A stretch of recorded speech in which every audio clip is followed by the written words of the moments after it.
Alright, hi there, this is Ian, and in this video I'm going to talk about stereotypes and assumptions that Westerners have of Asians and Asians have of Westerners.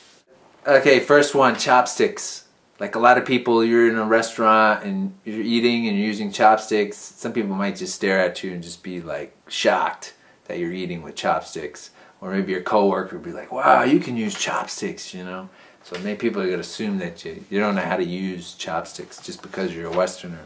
Okay, you're going to have students, some of your students in your classes, or just people you meet out in the street but ask, where are you from? And they're going to be like, LA, New York. You know, they're going to assume that you're from LA or New York or just some really big city. And in most cases they're not. It's just because they're not very familiar. Not very familiar with the other country, you know.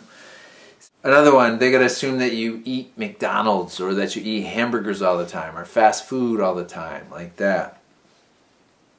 So for me, I'm mainly a vegetarian. I eat, you know, a little bit of chicken occasionally and some seafood rarely. But a lot of people would be really surprised when I say, no, I don't eat McDonald's or I don't eat beef, something like that.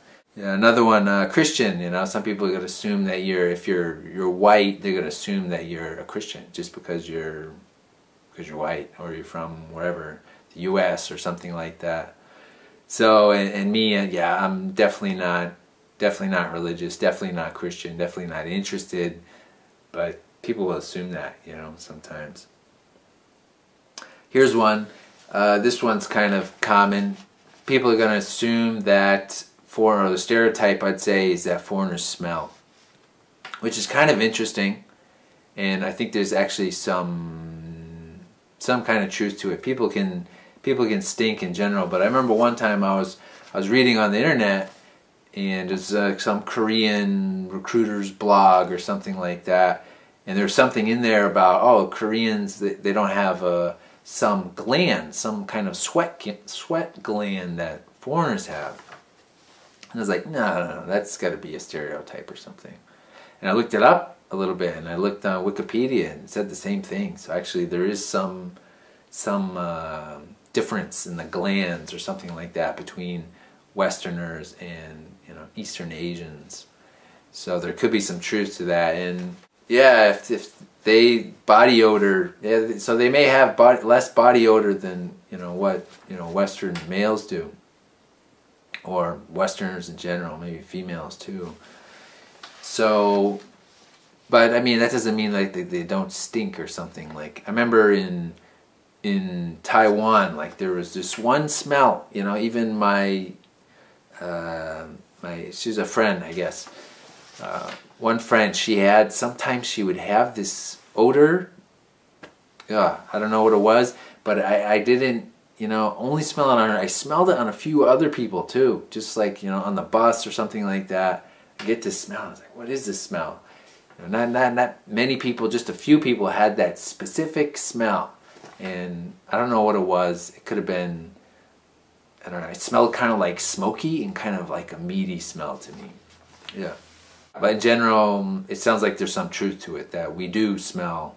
And I remember one time I was walking with my ex-girlfriend in Korea on the street, and we were talking about this, and we happened to walk by some guy, a foreigner, who actually really had really bad BO, just smelled like he wasn't wearing deodorant, and it was summertime, you know, and really stunk.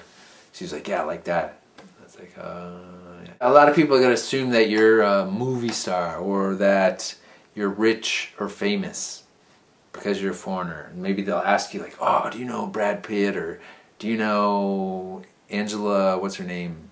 Angela Jolie, you know? Just because you're a foreigner, they're going to assume that. Or perhaps they're going to think that you're rich. You know, you're like, oh, you have a lot of money, something like that. Or, just remember another one, gun. They're going to ask, like, do you have a gun? You know, they assume most Americans have guns, or they're rich, or they're famous, or they know famous people, or something like that. Okay, here's one that many Westerners have of Asians. And that's of, like, let's say, more specifically Chinese, for example. Kung Fu. I think a lot of foreigners will assume that most people know Kung Fu if they're going to China. But in reality, very few people know Kung Fu in China. or in Taiwan. And most of the people that do like practice Kung Fu, they would be practicing Tai Chi in, you know, Taiwan or China.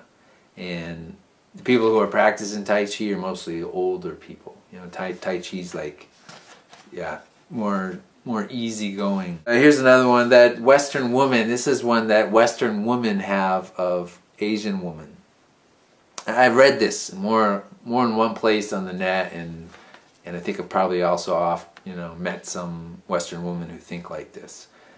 That's that you know, Western or Asian women are kind of emotionless in that they're like slaves, you know, kind of like submissive slaves or something like that. Yeah, what do I have to say about that? I say that the culture is more emotionally controlled, and you know, Western culture is more emotionally expressive.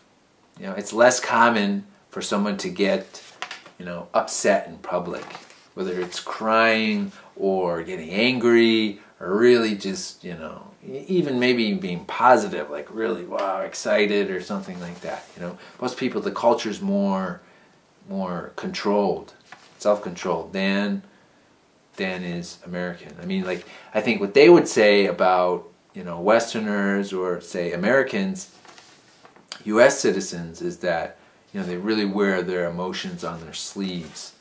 So I think it's just a stereotype. So, or that they don't have any emotional control, you know, the Westerners don't have any emotional control. You know, some Asians may say that or think that way. And as far as being a slave go, or they're the more submissive, something like that. Yeah, I think in another video I made, I talked more about that kind of stuff, about Asian women, or why the obsession with Asian women is called. So I don't really think slaves like slaves. I don't really think so. There's just different roles, you know, and things are changing too. I think there's more, you know, men are more, it's just like a little bit more traditional roles, you know, and Western women are more, I think, more masculine. So just in general, I know that all Western women aren't masculine, but I mean, it's something in the culture, I think. You know, more specifically, I'm referring probably to, you know, U.S. American women, you know. So anyways, that's a few things, a few stereotypes and assumptions that, you know, we have of Asians and Asians have of us.